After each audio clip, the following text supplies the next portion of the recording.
All right, well, here we are, the first Tampa Bay Health podcast, and we're here with Dr. John Aime here in Plant City, Florida, in his beautiful practice here. And Dr. Aime, thank you for being with us, and tell us a little bit about yourself. Well, if you want to go way back, I was born in Brooklyn, New York, born and raised. Went to New York University, undergrad, then went to St. George's University, School of Medicine. Did residency back in Manhattan, Beth Israel Hospital, downtown Manhattan. And when I finished residency, I came straight to Plant City and opened up my own private practice in general pediatrics. And I've been here for 35 years now. Okay. What led you to become a pediatrician? Well, I just always enjoyed working with kids. I always liked medicine, but working with kids was always fun and rewarding. So I just thought about a few other fields, but always came back to pediatrics and then pursued pediatrics. And I'm glad I did. I enjoy it. So you've been here for 35 years. What do you do for fun in your spare time, if you have any spare time? Well, we do have some spare time. It gets less and less, it seems. I do have a couple of hobbies. I do some sleight of hand, magic, and illusions, and we have a few clubs around town that I go to. We have some kindred souls that are also magicians. So I like to study the history of that, and presentations and illusions. I also do a little bit of gardening, get out there and grow some stuff, and go to the gym now and then when I can. Try to keep fit, walk around a little bit. And that's about it, really. It's about all the spare time I have. Okay, well, what we've done is we've gone in and researched probably 100 questions, but we're going to pick a few things that new mothers are asking pediatricians. Okay, first one, sort of a combination. What are the best first foods for a baby, and when should I start introducing solid foods to my baby? Okay, good question. As pediatricians, we always encourage breastfeeding first. If you can, breastfeeding is the best way to go for a baby. If not, there's some formulas that we may recommend. But breastfeeding provides not only a great adequate nutrition, but it also provides protection to the baby via antibodies that the mom has that she'll pass along in the breast milk. And also it is this psychological bond that moms develop with their baby while they breastfeed. That's very important for the baby's mental well-being. We will then start introducing solids, usually at around 6 months or so. Usually we'll start with cereal, oat-based cereal, maybe the first one to start with. And we'll do that, and then that's with a spoon. We try not to put that in the bottle. We'll do that with a spoon. If we're doing good with that, then maybe in a few weeks we may try a single pureed vegetable. 3 or 4 days after that, if we're doing well, we may try a new one. 3 or 4 days after that. We space them out so that if there's a problem with one, we know which one it is, rather than doing multiple veggies at a time. And then eventually, after 3 or 4 veggies, you may want to try a fruit and just kind of proceed onward with that. So I'm curious how common it would be for babies to have allergies. Yeah, we do see newborns who develop allergies in the first several months, sometimes to food. More so with formula than we'll see with breast milk. Again, that's another reason we encourage breast milk, or to some of the solid foods. Generally speaking, we see that allergies may run in the family, and that's a big tip-off. So family members may have allergies specifically to foods, or they may actually have related things like skin problems, like atopic dermatitis, eczema, psoriasis. And you may actually see in the baby early on that they have bad cradle cap, or they develop eczema. That may also be a clue that they may develop food allergies. Also in the family, you might find that a lot of people have environmental allergies or reactive airway, asthma, things like that, which are kind of linked with food allergies and other allergies. Okay, well, next question. When should I start brushing my baby's teeth? Okay, that's a good question. Generally speaking, the babies will erupt teeth starting at about 4 months, but there's a lot of variation in that. I've seen some babies born with a tooth, and then again some babies who don't have any teeth until 11 or 12 months old. But again, the average is about 4 months.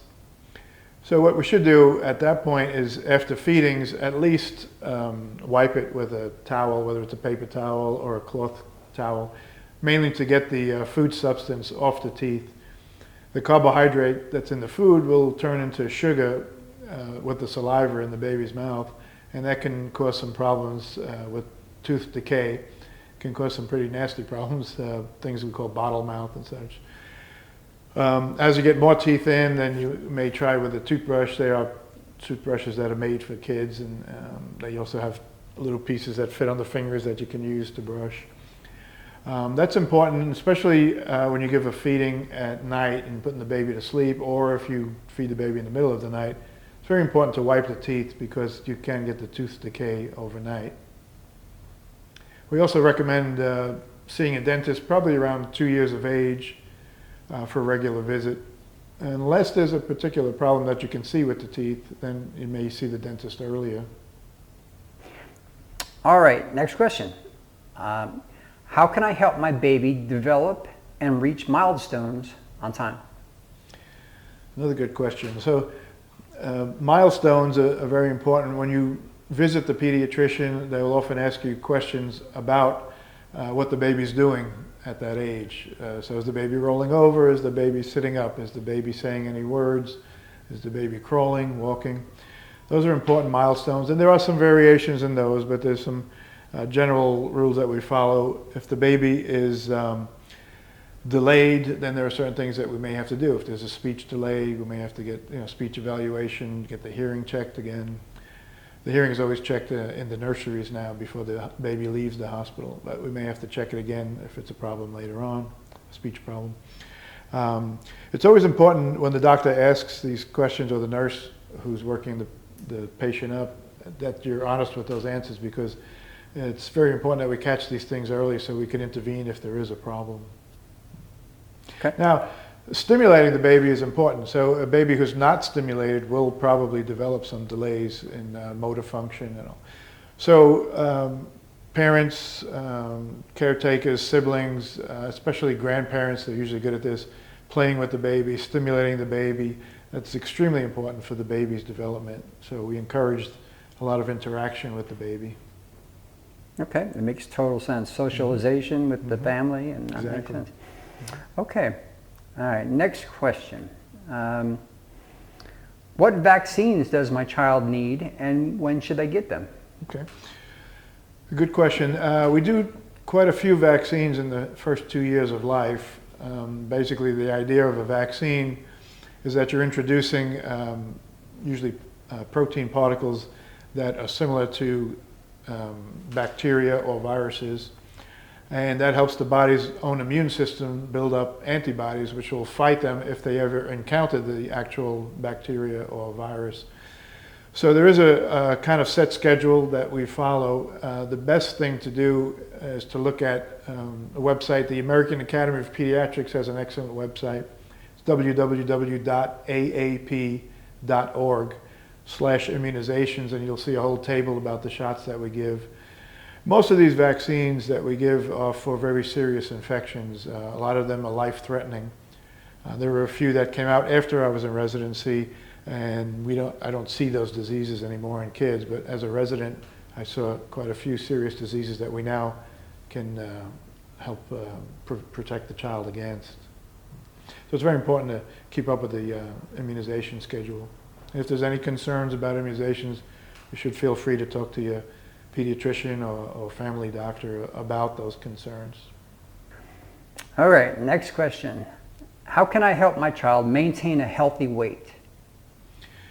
So this has become more and more a big problem. The number of obese children is actually rising in frightening rates.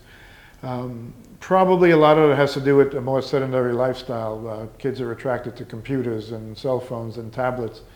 A lot of kids just don't get out and do the exercise. Another problem might be where both parents are working and there's no time to come home and cook a good meal So they end up eating fast food, which is not the best for you on occasion. It's okay, not something you want to be eating every day. So it's important that that the diet is good. Fresh foods are important. It's important that you get activity. You have to get outside, spend some time outside. You can't be on the computer, 5 hours a day and getting no exercise. Getting outside, sports are a great way to do it. A lot of kids are involved in sports, baseball, soccer, gymnastics, cheerleading, and that's all good exercise. Sound mind and a sound body go together, and the ancient Greeks knew that thousands of years ago. So, last question. When should I bring my child in for a checkup? Okay, again, that's also depends on the age. Generally speaking, once the child is in, say, kindergarten, 5 years old, it's good to have a checkup on a yearly basis, similar to what we should be doing as adults as well. Early on, it's also motivated by the vaccine schedule. So typically when a baby's born, we'll see them a few days after they're released from the hospital, and then about 2 weeks and 3 weeks. And about 2 months, we'll start with immunizations. Now, they may have gotten one in the hospital already. When we get them at 2 months, we start the immunizations. And initially, it's 2 months, 4 months, 6 months. We'll usually check them again at 9 months. Those are important not only for the vaccines, but also to check the milestones, as we talked about, see how the child is developing and look for any problems that might exist. So shots at a year, 15 months, and then it kind of slows down to 4 years old, 5 years old. Flu shots may be given every year. They are recommended for children over 6 months. So after that, then it's yearly checkups, and 6th grade, we usually give a set of boosters as well when the child is usually about 11 years old. So once they get a little older, it's just yearly checkups, kind of the way we're supposed to be doing it with our doctors. You've been in business here for 35 years. What trends have you seen over these years? Well, as far as diseases, like I said, we fortunately with some of the immunizations we see less of the serious things. We do see occasionally a little blip where things return, like the measles. We may see whooping cough, things that we do immunize and have been immunized for a while. And often that's in communities where people are not getting shots, not getting immunizations. So that can be a concern. As I mentioned earlier too, the obesity issue is a big problem, and that seems to be getting worse, almost at an exponential rate. So those are some of the trends we're seeing. Again, kids who are addicted to their computers, their laptops. This is also a worrisome thing, a trend that we see. So, things that we're keeping an eye on and trying to encourage parents to work with. Makes sense. Yeah, striking a balance between what they love on the technology side and adding sports and activities is probably the hardest thing the parent has to do right now. Right, and a lot of the younger parents are also sort of hooked on Facebook and Twitter and TikTok and what have you, and it becomes almost addictive for a child and a parent as well. I guess there's certain techniques that they use, especially things like TikTok, where they hook you into it, and it's hard to put the phone down. It becomes like an addiction, and it's a time thief as well as losing time with your family, losing time with your children. So that's another trend I see, as because we're in a generation younger parents who also grew up with this technology, and so sometimes I worry about that interaction with the children. Well, thanks, Dr. John. We appreciate your time and talking with us, and I'm sure people are going to really enjoy listening to this podcast. Well, thank you very much.